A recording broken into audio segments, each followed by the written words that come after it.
Good afternoon, and thanks for joining us at CTV Yorkton. Saskatchewan's political scene is going through some changes ahead of this year's provincial election, with 4 veteran Sask Party MLAs announcing they will not be seeking re-election. Donna Harpower, Don McMorris, Dustin Duncan, and Gordon Wyant say they will not be running again in 2024. Harpower and McMorris were first elected as MLAs in 1999, Duncan in 2006, and Wyant in 2010. That means Humboldt, Indian Head, Milestone, Weyburn, Big Muddy, and Saskatoon Northwest will all have new representation in the legislature after the vote. All 4 have spent time in the provincial cabinet under a variety of portfolios. An election needs to be held on or before October 28th. A Moose Jaw mother is calling for more support in schools for children on the autism spectrum. As Mick Favel reports, she's concerned communication issues will impact her son's education down the road. A Moose Jaw mother is pleading for better school resources for her son who has autism. For the sake of the future, we need to invest now. Invest in our school division and the faculty within them. Carol son is 5 years old and currently in kindergarten. She says he is high functioning but has problems regulating his emotions. My son's brain is easily set into fight or flight, a common neurological response to stress, which is also incredibly common in children with ASD. This behavior happens in milliseconds, nearly without any warning. Harrower fears her son may not be properly supported when he reaches higher grade levels. NDP leader Carla Beck says this has been a long-term issue which is going to have long-term consequences for the province. You know, you see this in real terms. Children who are graduating this year from our schools in Saskatchewan have spent every year in school with fewer and fewer resources. We have parents speaking out. We have students speaking out. We have teachers speaking out. We have school boards speaking out. Harrower hopes the moves needed to get more assistance in schools start soon, before other children are impacted. We need the collective will to bless our children and to work methodically with them to open the door, instead of standing back and watching them drift shut. In a statement to CTV News, the Ministry of Health says school divisions are encouraged to follow a needs-based service delivery model when identifying supports required by a student, adding that this model emphasizes that the needs of students are more important than a categorical label of disabilities. Classroom complexity has been a major sticking point in contract negotiations between teachers and the province, with neither side willing to budge. Another day of rotating strikes is scheduled for Wednesday in Saskatoon, Warman, and northern Saskatchewan. Mick Favel, CTV News, Moose Jaw. A 14-year-old boy is in serious condition after an attack near Fairhaven School in Saskatoon. Saskatoon police say they received a report of an injured person at a park in the 400 block of Forester Road sometime around 10 o'clock last night. Police say the victim appeared to have been stabbed and beaten. He was taken to a hospital where he was stabilized. Police do not have a description of a suspect at this time and are asking anyone with information on the assault to come forward. Alarm bells are being raised again with respect to healthcare services in Saskatchewan. The latest issue stems from an incident at St. Paul's Hospital in Saskatoon. Nurses say they were forced to take a last resort measure after someone in the ER waiting room almost died. Laura Woodward has the details. Here at St. Paul's Hospital, nurses are sounding the alarm over the emergency department, saying it's so overcrowded, it's unsafe for them and patients. According to staff, a patient went into respiratory arrest in the ER waiting room. The nurses union says there was no bed available, with 4 stretchers already in the hallway, triggering a last resort measure called Stop the Line, a phrase from the manufacturing industry where assembly lines can be stopped if there's an emergency. And it means that the workplace has gotten so untenable that we have to say, okay, we need to stop here. It's become dangerous for patients. It's become dangerous for workers, and we're actually not able to do the job we're hired to do. Something systemically has gone terribly wrong here. The Saskatchewan Health Authority says occupational health and safety representatives were brought in to meet with staff and managers. They determined that staff, appropriately had cause to identify that there was a safety risk and initiated that process appropriately. There was no recommendations that came out of the occupational health and safety assessment. Ash says the patient in question got the appropriate care they needed. And while Monday saw a high volume of patients, at no time was there a disruption in service. I can say that the patient was assessed very quickly by the nursing staff and by a physician and received the care that they required for their condition. The health authority says it's working on hiring more staff and adding more beds, but says expanding capacity takes time, calling this a challenging period. Laura Woodward, CTV News, Saskatoon. With temperatures sticking close to the 0-degree mark, thin ice is a concern across the province. In Warman, fire officials are warning residents to stay off local bodies of water after a 13-year-old fell through the ice on Monday night. Stacey Hine has more. This spot serves as a stark reminder of the dangers created by a freeze-thaw cycle after a 13-year-old girl fell through the ice on this pond. The Warman fire chief says the teen was cold but not injured and was able to get to a nearby home, but the situation could have been much worse. Fortunately, the 13-year-old that went through the ice was tall enough that they were able to catch themselves, and it was only in 6 feet or so of water. If it would have been somebody smaller or somebody with less ability, it might have been a different story. The pond just steps away from a park. This person that fell through did nothing wrong. They were just cutting across the ice to go home. Chief Austin says crews tested the ice the week before and checked it again after the incident. We went out and tested even where this child fell through.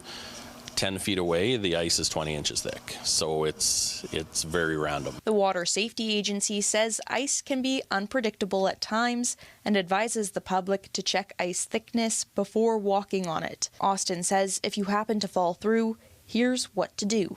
Where you were walking, you know that it supported your weight until the point that you fell through. Turn and face that point, and that's where you should try to get out of the ice. He encourages parents and caregivers to ask their children to keep safety top of mind and stay away from the ice. Stacey Hine, CTV News, Warman. There have been more reports of mysterious lights in the sky over Western Canada, and it follows recent sightings by pilots in the Regina and Winnipeg areas. As Wayne Mantica reports, no one is certain about what they are. The lights were spotted by pilots flying over the prairies during the early morning hours of January 19th. It sparked a conversation between aircraft and air traffic controllers. Yeah, forming triangles, and then flying away and coming back. 3 lights in a triangle formation, just flying in a random movement, up and down, left, right, all over the place. Yeah, it is really quite bizarre. Air traffic controllers in Winnipeg made note of the pilot sightings and filed reports. It's not that odd. It happens more frequently than people think. I'm not saying that what the outcome is. I'm just saying this is what my air traffic controllers see. The ones from the pilots on the 19th were over Gravelbourg, Saskatchewan. About a week later, another pilot spotted similar lights in northwestern Ontario. Chris Rutkowski is a Winnipeg ufologist. They were puzzled because there shouldn't have been anything in the sky, according to air traffic control. Just the other day, an Esterhazy potash worker took photos of strange lights in the sky while driving to work in southeastern Saskatchewan. Rutkowski believes there is a simple explanation. We're fairly certain that, by and large, these were flares of Starlink satellites. One of the pilots disputed a similar suggestion. Definitely not satellites. It doesn't seem like satellites, as per the Morningstar pilot who came back and twice stated, that's not a satellite. Researchers encourage other witnesses to come forward so they can gain a better understanding of what the lights may be. Wayne Mantica, CTV News, Regina. Let's go and take a look now at the weather in the Parkland region, and waking up to some cloudier conditions today. We could very well see some snow slowly make its way into the area a little bit later on in the afternoon. We're going to see a high of around -1. Light snow expected, and those winds gusting anywhere between 20 to 40 kilometers an hour. Meanwhile, tonight, that snow is really going to stick around. We'll see a low of -5, and the winds also staying consistent all the way into tomorrow, where that snow will also continue to fall. We'll see light snow and a high of around -4. A member of the University of Regina swim team is heading to the World Championships. Ovish Parahu headed to Doha, Qatar to compete at the 2024 World Aquatics Championships next week. The third-year student will be representing his home country of Martikis in 50-meter and 100-meter freestyle events and could qualify for the 2024 Olympic Games. Just to be in the cool room with these guys that I've been looking up to since I was a kid. So just being in the cool room, warming up in the same lane as them, and just having fun. Prahu will compete on February 14th and 16th, returning to Canada later this month to perform at the U Sports Championships in early March. And it appears the Riders are making a change at running back, with several reports yesterday, including one from TSN's Dave Naylor, that the team is set to sign A.J. Ouellette. On a regular kickoff. Ouellette is passing it into the end zone. Touchdown. In addition to his passing touchdown last year, Ouellette rushed for more than 1,000 yards last year for the Toronto Argonauts, scoring 8 touchdowns along the way. While the signing can't be made official until next week, Ouellette appears to be Riderville bound. Some other big moves at RB elsewhere in the CFL. William Stanback has agreed to terms with the BC Lions, and Brady Oliveira has re-signed with Winnipeg. The right of your screen and just play the play. And the Riders have also locked up another member of their secondary for the season ahead. Canadian defensive back Godfrey Onyeka will be back in the green and white in 2024 after signing a 1-year extension. The 29-year-old missed most of 2023 with a torn pectoral muscle, but did play in the final 4 games of the season. Onyeka has been with the Riders since 2021. Stay with us. Your complete weather forecast is coming up after this short break.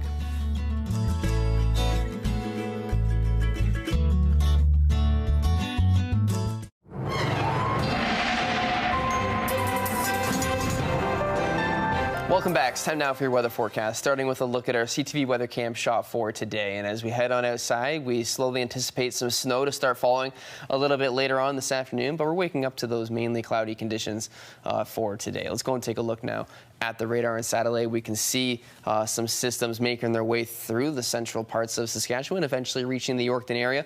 Saw a lot of snowfall in the Saskatoon area this morning, as well as some freezing rain south of that area, and it's going to continue to fall for the next day or so.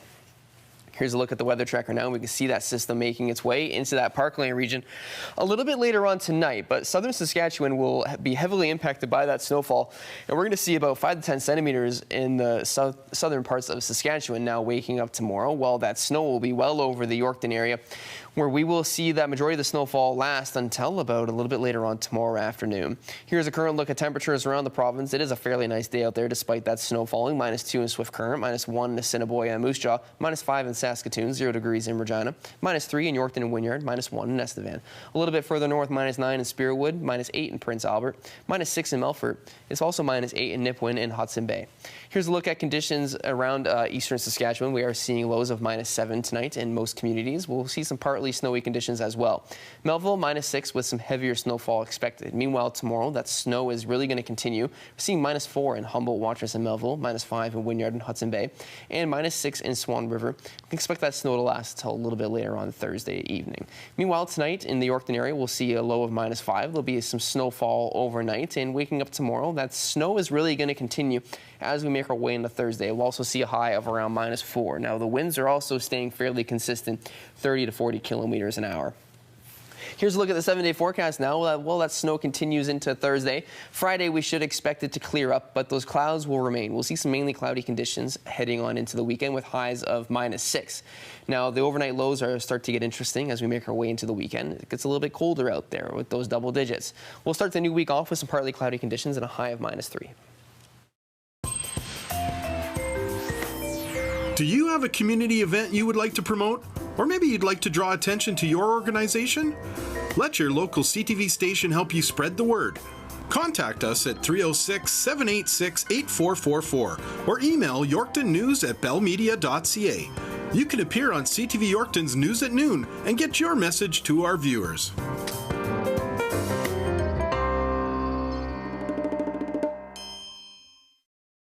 Our community brought to you by Key Auto Group. Experience clear and simple car buying online all the time.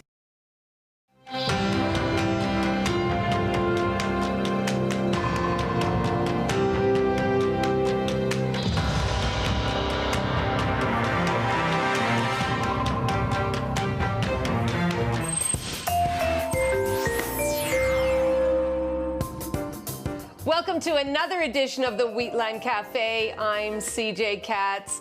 You know what's delicious? A meatball sandwich. You know what also is really delicious? A meatball wrap. And today we are going to be doing some chicken meatballs with a beautiful exotic spice infusion, with a beautiful salad and a really wonderfully tasting yogurt sauce. I know you're going to really love it, so let's get going. One of the great things that I really like about this wrap is the number of fresh ingredients. So one of the things we're going to do first is we're going to do a salad. And so you can see I've got some cucumber, red cabbage, some really nice fresh mint, green onions, carrots, and then I've also got here, if you like a little bit of heat, I've got some chopped jalapeno and a little bit of fresh garlic. And we're just going to take that and toss that all together just as it is, just like that. And so this makes it really easy in terms of layering in your vegetables in the wrap, and also is just so pretty and so fresh. So that is the end of that.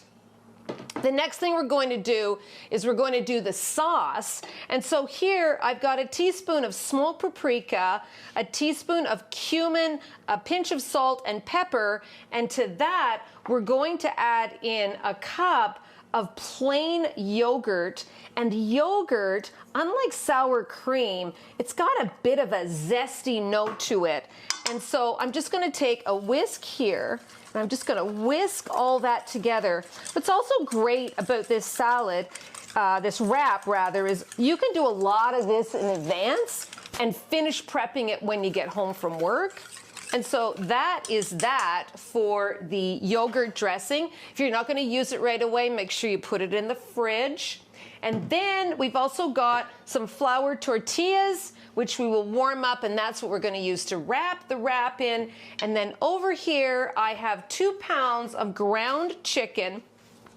You can also use lamb, but I'm also finding that it's really hard to find lamb right now. So chicken is a really good substitute. So here's some great spices that we're going to put in here. First, we're going to put in the finely grated zest of a lemon. And I know for many of you that seems really weird, but it just brightens up the flavor and gives it a really nice Mediterranean flair. We've got a tablespoon of fresh chopped parsley. I've got a half of a large onion here, which works out to about a half a cup of finely chopped onion. And then here I've got a third of a cup of finely chopped fresh mint. And the flavor just really, really puts these meatballs into another category. Then we've got some fresh spices. I've got some cinnamon, some cumin, and some fresh oregano. Benjamin, you want to just get in a little bit closer on that. And these really give you that exotic element to these meatballs. We're just going to sprinkle that over. And then the rest of the spices is a teaspoon of salt and a teaspoon of pepper. And then with your hands that are really clean, you're going to get in there and you're just going to mash all of that together, just like that. And this is our mixture for the meatballs. I wish you could be here to smell the aroma of these exotic spices. It really gives it just such a really interesting, almost a Moroccan flair to these, and that's what makes them really so delicious. And then I'm just going to clear off my hands, and then we're going to form these into meatballs and get cooking them over at the stove. Okay, we're here at the stove. Now we've got a couple of things that we're going to do. The first thing is we've heated up a dry pan. We've got our flour tortillas. We're going to toss those in. While those are heating up, we're going to put a little bit of oil here in the frying pan. I've got this on sort of a medium-high heat. And then I like to put my hands in a little bit of water. We're going to get some of that nice ground chicken mixture. We're going to pop that in the pan, and I just keep going until my hands start to get sticky again, and then I get them wet. And getting them wet, you can see that my hands, they're just so clean. It really, really makes a difference. Roll them not too tightly. You want them nice and light. You can see now that I'm getting my hands are starting to get a little bit sticky. So then all I do, go back in, get my hands moist. And so we're going to cook those now until they are fully cooked through. Keep them somewhere warm, maybe in a 200, 250 degree oven. We're gonna flip over the tortillas as soon as they are warm, and then keep them warm with a tea towel, and then I'll meet you back and we'll assemble the sandwich. Okay, we're back now. Let's put it all together. The first thing you want is that warm flour tortilla, but you still want it to be pliable because we're going to fold it. Then we're going to take this lovely salad that we've tossed together. We're going to put some down the middle. And what I love about this is that beautiful fresh mint. Every bite of that just brings such a beautiful flavor element. Then we've got our meatballs. I would say 3 meatballs is probably sufficient. Then we're going to add on some sliced tomatoes, just like that. And then we're going to drizzle over that nice yogurt dressing, and that yogurt gives such a great piquant flavor. And then what we're going to do is we're just going to fold that together just like that. And you want to just have enough to fold it all together. And there you go. Put a toothpick through, and there you have, just clean that up a little bit. There you have a really, really delicious, beautiful wrap. I can tell you every bite, every flavor is so delicious. It's absolutely stunning, almost like a meal in one, actually. I hope you enjoy, and we'll see you next week on the Wheatland Cafe.